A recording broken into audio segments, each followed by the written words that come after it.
అయినా నేను ఎవరి కోసమే డబ్బు సంపాదించేది మీకోసమే. అక్కే నా మాట విన్నప్పుడు నేను ఎవరి కోసం పట్టాలా, ఎవరి కోసం డబ్బు అమ్మా చెప్పినట్టు చేస్తాను. నువ్వు చచ్చిపోతే మాకు దిక్కెవరు ఉన్నారమ్మా?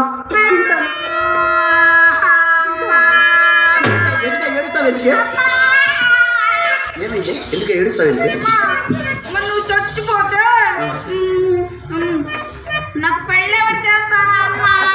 పెళ్ళి మనకు ఖర్చు పట్టలేదమ్మా. ఒకవేళ నేను చచ్చిపోతే నీకు దిక్కువరనే నీ బాధ.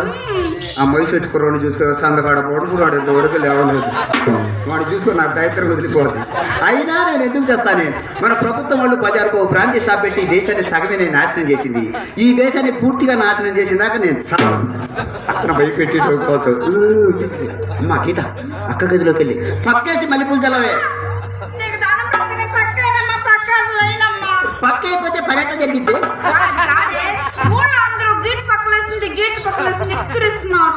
ఈసారి నిన్నెవరైనా మాట అడిగితే పదవులో ఉన్నవాడి కంటే పక్కలేసేవాడికే పలుకు పొడి పెంచని చెప్పాను.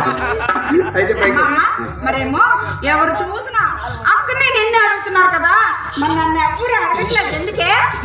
మా అమ్మే నా కడుపున పుట్టకపోయినా నా గుణాలను నెప్పింది నీకేనమ్మా.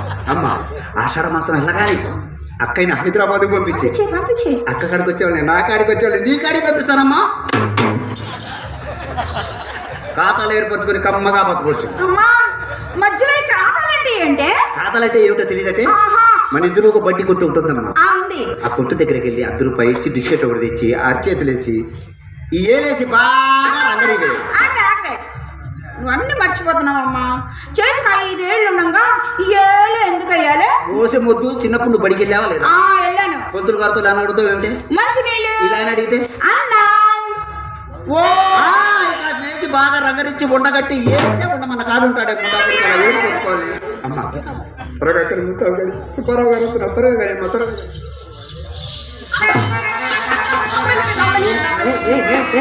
ఆగవే, నేనేమి అనలేదు నిన్ను ఇంకా. చేయి పట్టుకున్నందుక కాదే, ఇలాంటి పాడు కబుర్లు మోసుకురావద్దు. నీకు ఎన్నిసార్లు చెప్పానే?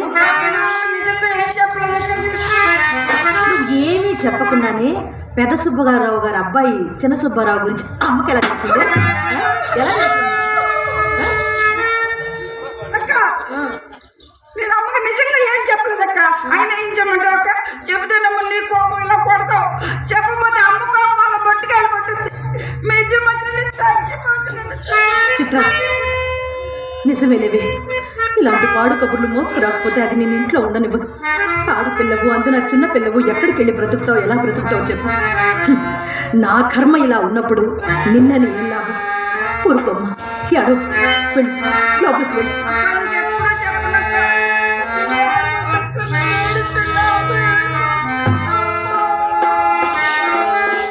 చిచి, ఏమి వృత్తి ఇది? పాడు వృత్తి కదా. ఎరుగవలయో విటుని ఎడగా శాంతముగను సహింపవలయో వాని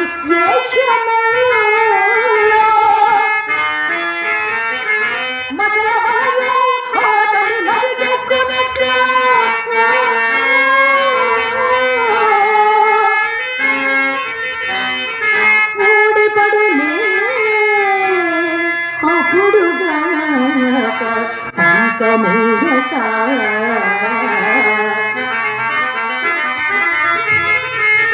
కృష్ణ కృష్ణ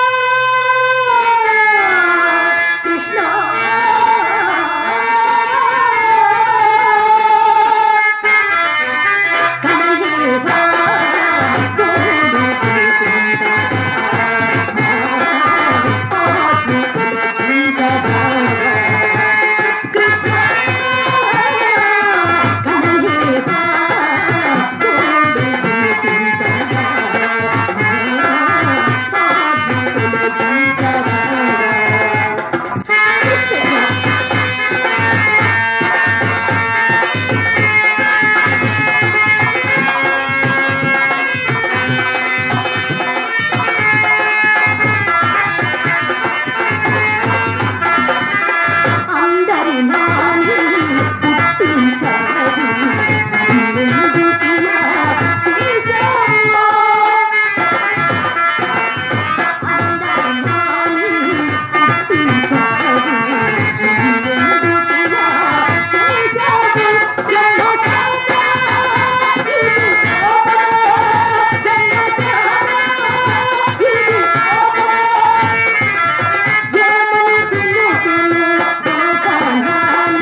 చేయండి.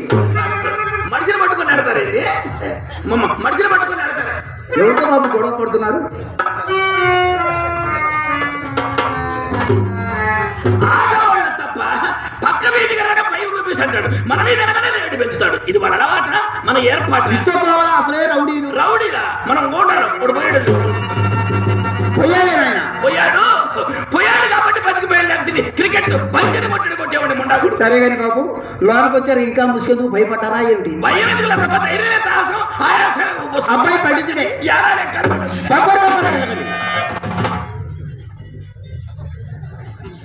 ఏమే తప్ప నాడు బాంబులను పెట్టించారే.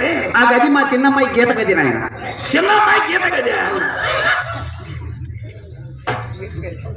ఇంకా సీన్ తీయలే. వీలు బాబా సీన్ తీయలేదు నాయన. ఆషాఢ మాసం వెళ్ళిన తర్వాత ఆరంభం చేద్దాం. సరే మంచి రోజు చూసి మంత్రి గారి చేత ప్రారంభం చేయొచ్చు, ఆ తర్వాత అందరం ఆరంభం చేయొచ్చు. ఈ పాటి పని కోసం ఆ మంత్రి గారు వస్తారా అని దండేసి దండం పెట్టలేదు, దౌడు పడతారు. సరే గాని ఈ గది ఎవరిది? ఆ గది మా పెద్దమ్మాయి గది నాయన. కప్పేసిన కాడి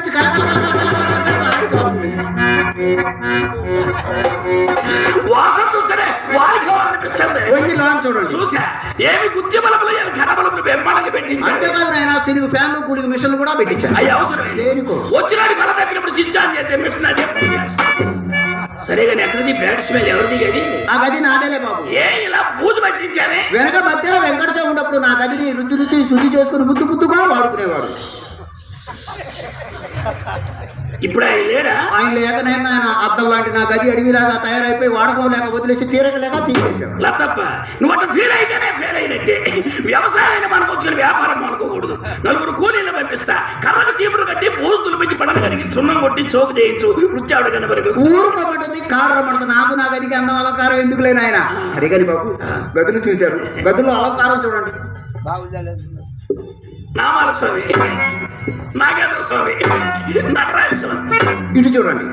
అన్ని బాగానే ఉన్నాయి కానీ ఆ పక్కన పోలీస్ ఆయన కూడా పెట్టించుకుపోయావా? ఆ ఫోటో తెలియదు బాబు. ఆ గుర్తుకి మీ వృత్తికి చిల్లికి చింతమంట అదిగినట్టుంటుంది. సరే కానీ బాబు అన్ని ఫోటోలు చూశారు. ఈ ఫోటో ఎవరితో చూడండి. ఎవరిదా ఫోటో?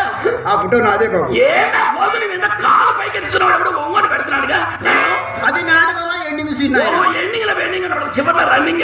అల్లుడు గారు అడుగు పెట్టారో లేదో అప్పుడే అత్తతో హాస్యాలు. హాస్యం లేదు, అందం లేదు. అమ్మాయి వస్తుంది నాయన. తమరు వచ్చారని సింగారించుకుంటాం. సింగారించుంటే షూటింగ్ అదేంటి బాబు అలా అంటారు? తమరు వస్తున్నారు అని తెలిసి షూటింగ్లకు మీటింగ్లకు పంపిస్తానా?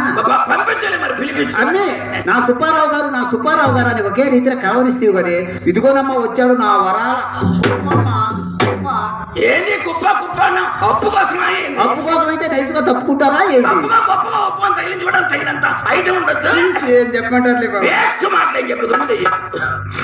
అమ్మాయి మిమ్మల్ని వేదివాడికి వచ్చిందో చూసిందట. ఎదురు నుంచే వెనక నుంచి. ఏమన్నా చూసింది అమ్మాయి కదా? అట్టగాదులే, వెనక నుంచి అయితే ఎవరైనా ఒకటగానే కనపడతారు, కొండకి సట్టు పట్టినట్టు. ఎదురు నుంచి అయితే చూడగానే కళలో పడుతుంది. ఏంటి నాయన చూడగానే కళలో పడేది? కనపట్ల రంగనాయ చూసాం పంగనామాలు. ఇంకా డాడీ జరిగ్గా తీసేయగల తప్ప మనిషికి నియమాలు లేకపోయినా ముఖానికి నామాలుంటే వాడెక్కడికి పోయినా 100కి 100 రూపాయలు చలామణి. నీ చలామణి మాట ఎలా ఉందా? ఈ ప్రొద్దు మా అమ్మాయి మిమ్మల్ని చూసింది మొదలు ఒకటే కల వృత్తులు మంచంలో ఎగిరి పడుతుంది. అమ్మాయి మంచంలో ఎగిరెగిరి పడుతుంది. అవును బాబు. తప్ప మంచం కింద ఎవడన్నా ఉన్నాడేమో. అదే కాదు, మీ మీద బెంగ పెట్టుకుని అన్నం నీళ్లు కూడా మానేసి. అజీర్తి కాదు, ఆయాసం కాదు.